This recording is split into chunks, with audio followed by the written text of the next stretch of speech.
Radio Karoual, le journal. Présentation Haruna Meiga. Bonsoir à toutes et à tous, il est 17h à Wendou et voici les titres de ce soir. La Commission de l'Union économique et monétaire ouest-africaine a procédé à la vulgarisation de sa vision prospective 2040 et son plan stratégique 2025-2030 ce matin à Ouagadougou. Les étudiants du centre universitaire de Dori prennent leurs cours dans des salles de spectacle ou de réjouissance, une chose qui ne favorise pas leur apprentissage, des dires de certains. On en parle dans cette édition. Et enfin, de ce journal, Seka Yannick Somé nous envoie dans l'univers des parieurs dans la chronique Société.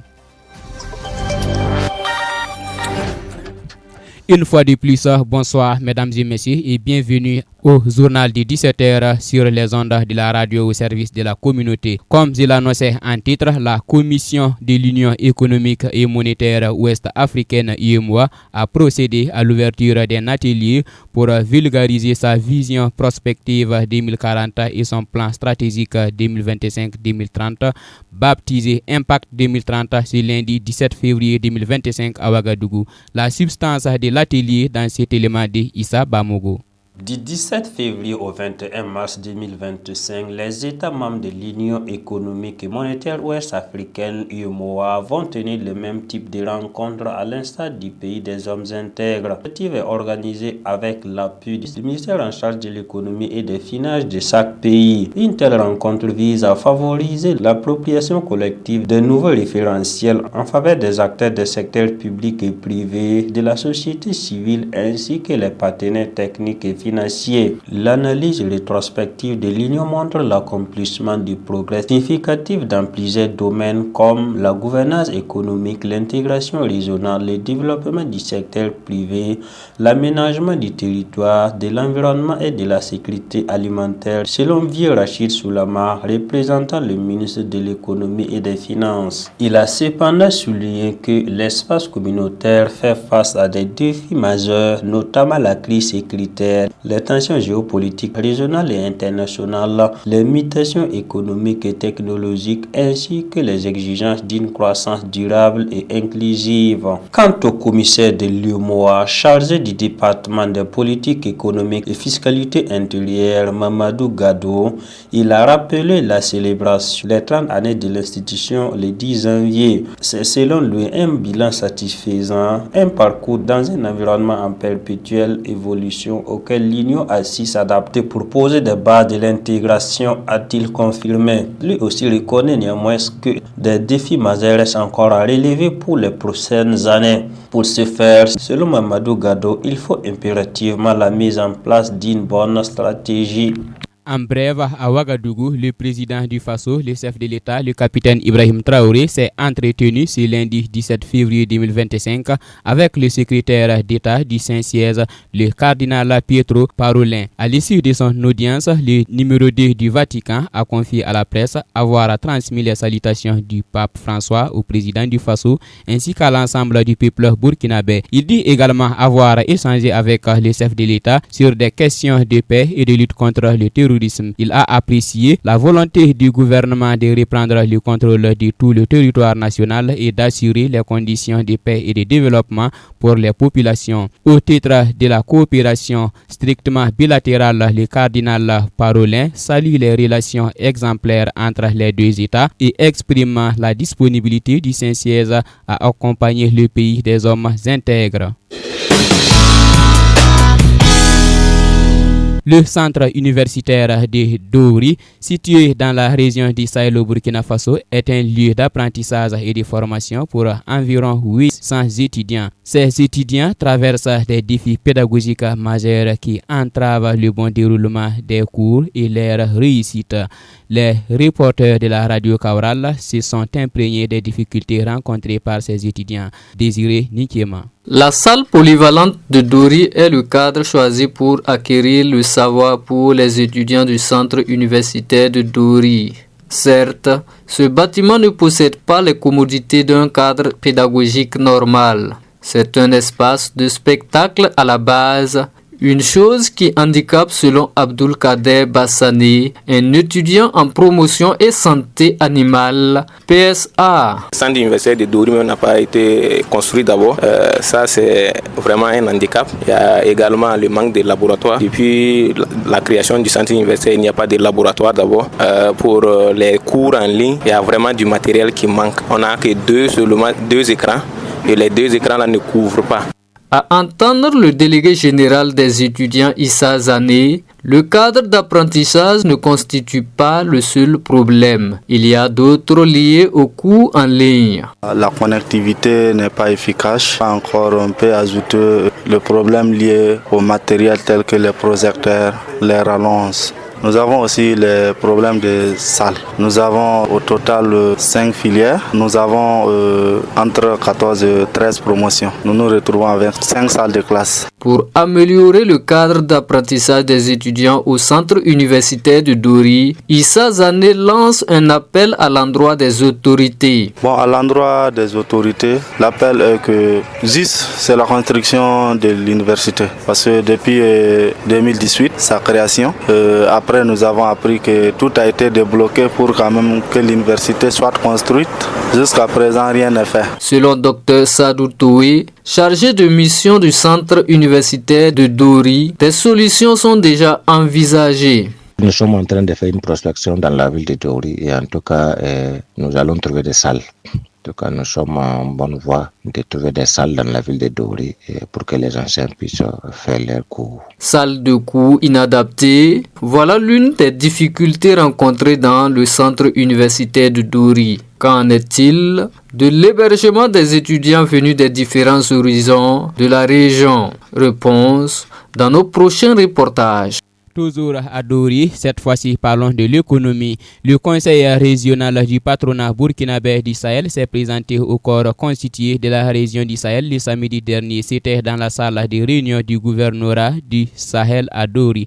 Le conseil régional du patronat a profité de l'occasion pour faire 2 dons en espèces et en nature. Je vous invite à écouter Ahmed Diko, président du conseil régional du patronat burkinabé du Sahel, à l'issue de la rencontre avec nos confrères de la RTB de Dori. Le patronat, c'est une fêtière à part entière, elle ne peut pas intervenir dans tous les domaines. Mais c'est vrai que même si l'argent rentre dans tous les domaines, le patronat aujourd'hui c'est une entité, une fêtière qui est là pour défendre les intérêts de ces acteurs, qui sont les commerçants, d'une manière générale, les entrepreneurs, les associations qui fédèrent. Voilà, c'est un peu cet esprit. Et développer sur les 5 axes que j'ai cités dans la salle, et c'est ça aujourd'hui la mission du patronat.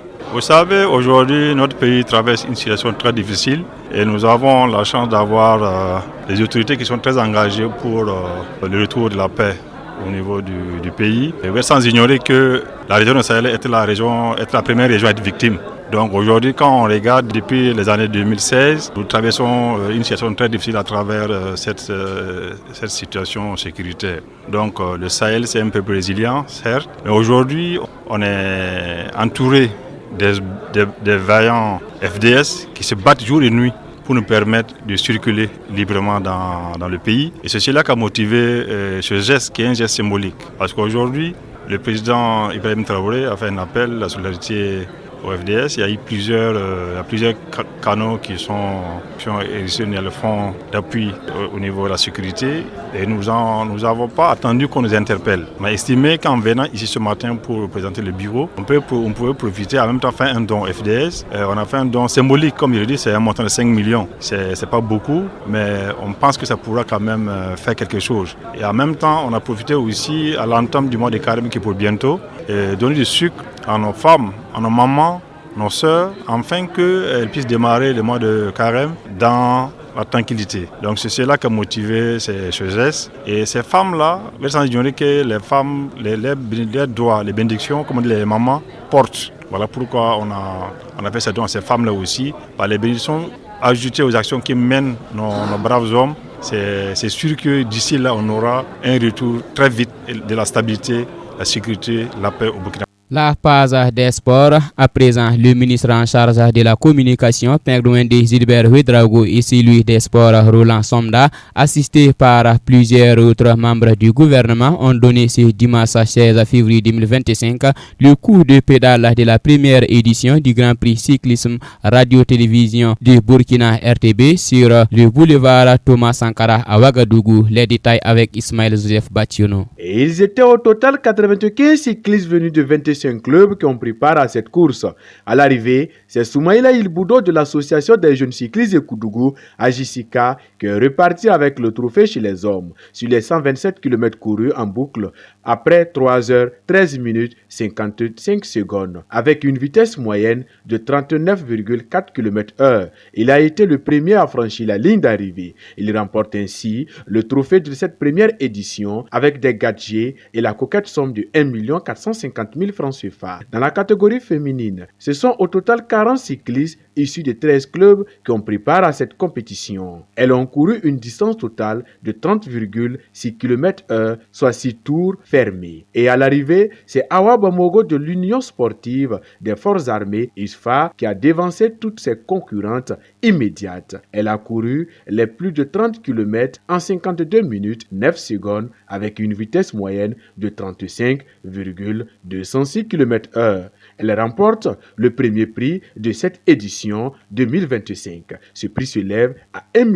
500 000 francs CFA. Elle est repartie également avec le trophée ainsi que de nombreux gadgets. Présent à cette cérémonie, le ministre de la Communication Pengrouende Gilbert Ouedraogo, représentant le Premier ministre, patron de l'édition, a salué l'initiative. Selon lui, la compétition a permis de mettre en exergue l'union et la solidarité. Les organisateurs, en l'occurrence le directeur général de la RTB, Athierida Galip Somé, s'est pour sa part réjoui d'un pari réussi pour cette première édition. En rappel, le thème de cette édition était « Pédaler ensemble pour une nation unie et solidaire ». Et c'est dans ce climat bon enfant que le rendez-vous est pris l'année prochaine pour la deuxième édition. La passion des supporters poussée loin amène certains à souvent parier contre leurs équipes juste pour se faire de l'oseille, empruntant une expression française. Les paris ont pris un autre aspect. On plonge dans cet univers, dans cette chronique Société de Sek Yannick Somé. Il y aura 4 corners dans ce match, un carton rouge dans l'autre match.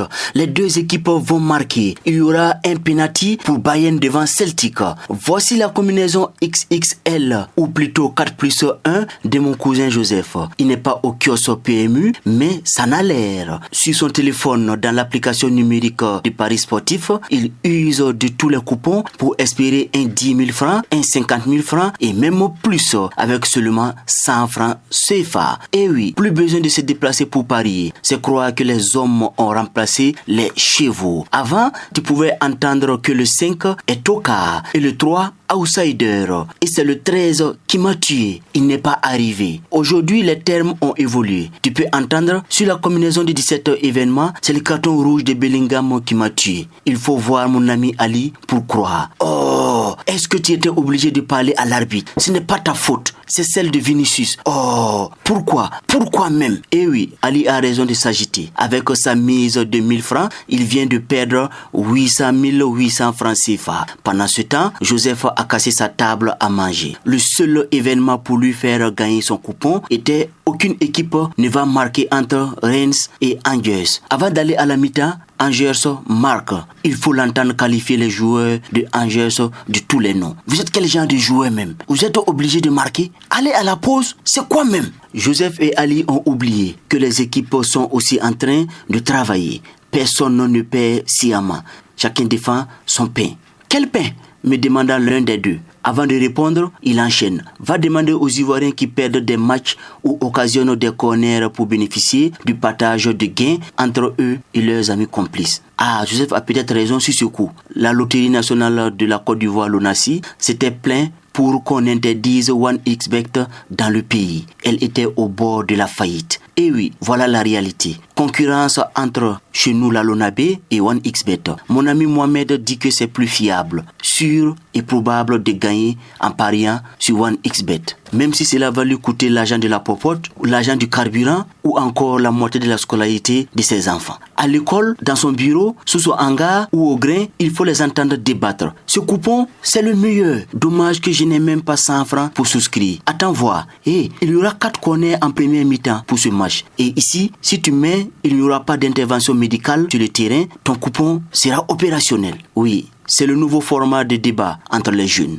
Pas si différent qu'à l'ancienne, avec les 4+1, les tiercés ou encore les quartiers. Ou quand tu proposes le 9, 7 et 14, tu entends 7 est au quart. Laisse-le. Prends plutôt le 8. De l'autre côté, le 8 n'est pas en forme. Choisis plutôt le 11. Il est favori. Ah oui, les paris sportifs, quand ils nous tiennent.